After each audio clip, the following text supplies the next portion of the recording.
बहन का एक निजी भाव आया है और उनका भाव यह है कि महाराज जी, कल आपने कथा में कहा था कि अगर कोई अपने पति को छोड़ दे तो उसे नरक की प्राप्ति होती है, पर अगर पति शादी के बाद खूब क्रोध करे, अपमान करे, शराब पिए, मारपीट करे और पत्नी केवल लव मैरिज है ऐसा सोच करके सालों तक निभाए इस आशा में कि चीजें सुधर जाएंगी, पर और बुरी हालत हो जाए, जीवन ही नरक होने लगे, मृत्यु जीवन से अधिक अच्छी लगे, तो ऐसे में अगर पति को छोड़ के आगे बढ़ने तो क्या ये गलत है? जल्दी में, प्रेम में भूल हुई, पर क्या अब जीवन भर इसका ही साथ करना चाहिए?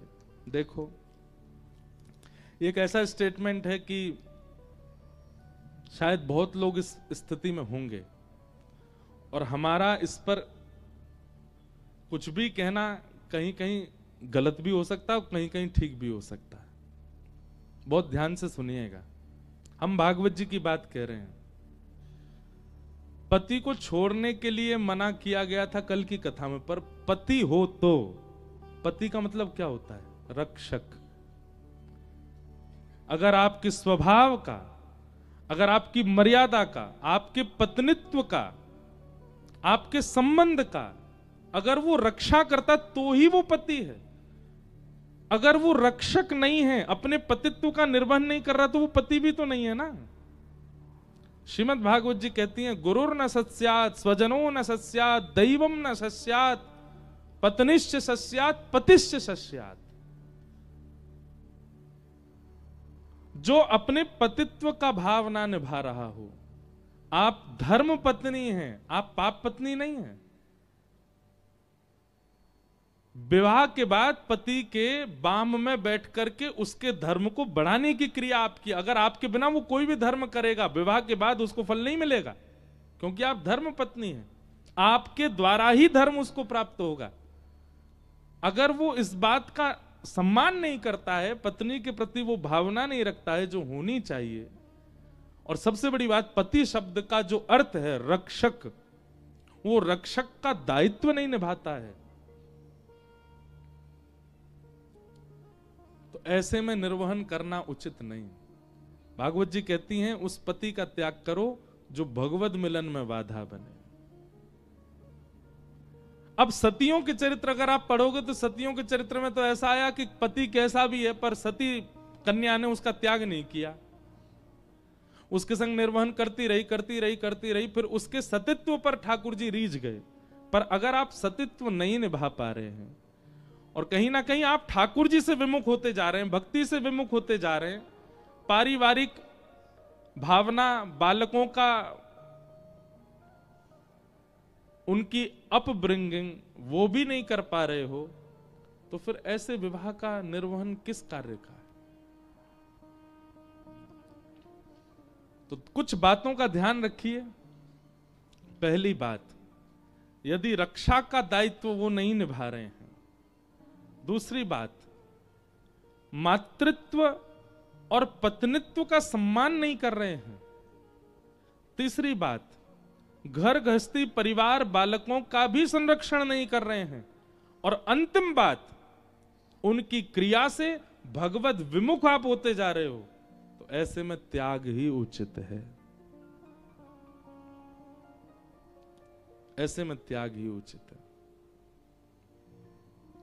और ये बात मैं नहीं, भागवत जी कह रही हैं, पतिश्च सस्यात्, उस पति का त्याग करो जो भगवत मिलन में बाधा बने।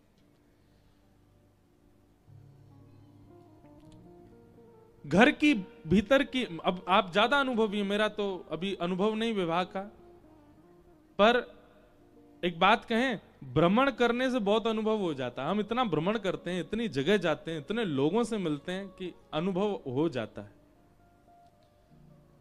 ऐसा नहीं है कि सारे संबंध और सारे विवाह सदैव अच्छे ही जाते हैं, कलह सब जगह है। और मुझे तो ऐसा लगता है, विवाह शब्द की परिभाषा क्या है? विशेष प्रकार का भार। आप विवाह से पहले बहुत ज्यादा फ्री रहते थे, बहुत ज्यादा पंछी बन के उड़ रहे थे, पर विवाह के बाद एक विशेष भार आ जाता है आपके ऊपर। तो इजी लाइफ नहीं है विवाह के बाद भी,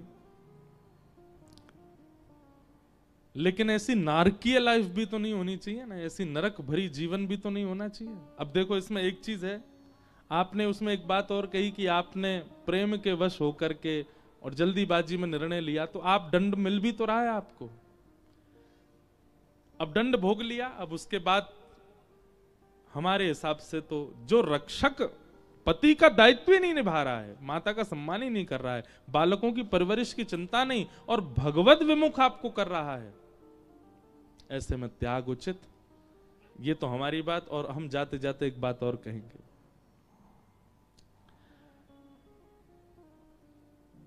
ठाकुर जी से इस विषय में जरूर पूछ लें। हमें ऐसा विश्वास है ठाकुर जी उचित उत्तर देते हैं। हमने बहुत बार अनुभव किया, हमारा तो पूरा जीवन ठाकुर जी पे ही चल रहा है। ठाकुर जी के सन्मुख पर्ची बना करके रखिए, जो भी आपके निर्णय हो, 2 हो, 3 हो, 4 हो, सब ठाकुर जी के आगे रखो। रात्रि शयन में ठाकुर जी को सुंदर भोग पधराओ, चरणों में वंदन करो और ठाकुर जी से निवेदन करना, मेरे लिए जो उचित हो, आपको जिसमें मेरी भलाई लगती हो, सुबह जब आपकी सेवा में हम आए, आप वही उत्तर हमको दीजिएगा। जरूरी नहीं है कि हर वस्तु का त्याग ही आपके लिए उचित होता है। कई बार गलत व्यक्ति और गलत परिस्थिति का परिवार में होना और संग में होना ही आपकी भलाई होती है। दूसरे दिन ठाकुर जी की सेवा करने जब जाएं, तो उसमें से एक पर्ची उठाइएगा, पूरे विश्वास के साथ उस बात का निर्वहन कीजिएगा। ठाकुर जी जो करें फिर उसका आज्ञा का पालन कीजिएगा। तो ये दोनों पक्ष आपके सामने हमने रख दिए हैं, जिनका भी ये पत्र है। बाकी द्वारिकाधीश सब मंगल करेंगे। भगवान करे कि त्याग की स्थिति ना आवे, ठाकुर जी ही सब मंगल कर दें, सब आनंदित कर दें। बस भगवत भाव आपके चित्त से नहीं जाना चाहिए, भगवत भाव बना रहे। गोस्वामी तुलसीदास जी के पीछे तो ब्याह के लिए महादेव पड़े। एक ब्राह्मण रोज अपनी पुत्री का संबंध लेकर के गोस्वामी तुलसीदास जी की कथा में आ जाते। गोस्वामी जी से कहते, मेरी पुत्री आपकी बिल्कुल योग्य, आप उससे ब्याह कर लो।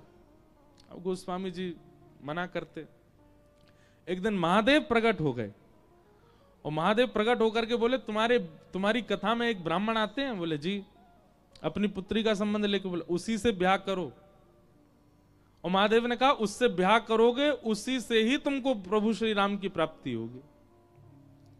अब सोचो, महादेव यदि आज्ञा कर रहे हैं तो इसका मतलब है कि पत्नी अनुकूल है।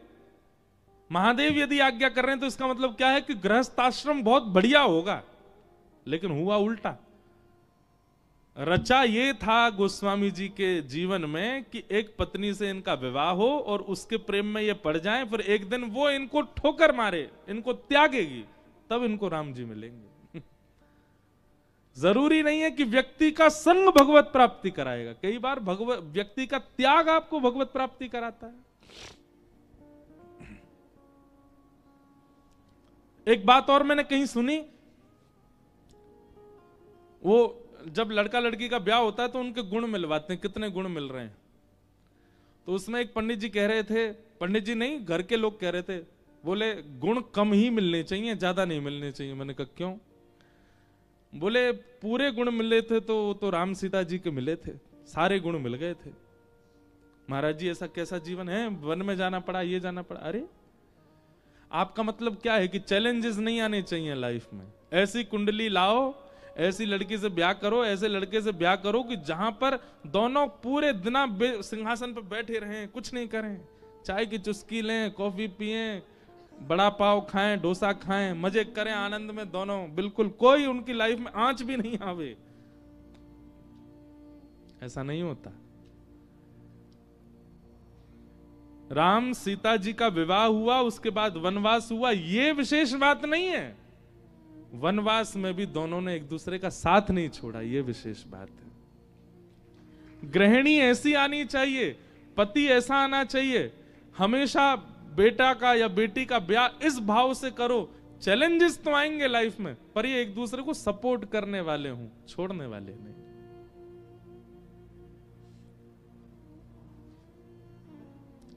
तो जिन बहन का भी ये भाव है, हम आपसे प्रार्थना करते हैं, एक निर्णय आपका गलत हो चुका है पहले ही, अगला निर्णय ठाकुर जी पर छोड़ो और बहुत सोच विचार करके, जो बातें मैंने 4 कही हैं, उन बातों में यदि आपके पतिदेव नहीं घट रहे हैं तो फिर ठाकुर जी के सन्मुख भाव रख के या तो स्वयं ही दृढ़ विश्वास करके त्याग करो या फिर ठाकुर जी से पूछो। और अगर ठाकुर जी कहें कि संग रहना है, उसके बाद सब त्याग दीजिए, बस ठाकुर जी की बात का निर्वहन कीजिए, शायद उसी में आपकी भलाई हो। और अगर ठाकुर जी कहें कि त्याग ही उचित है, तो फिर श्री द्वारिकाधीश के चरण सन्निधि ले लीजिए और आगे बढ़िए। बोलो द्वारिकाधीश की।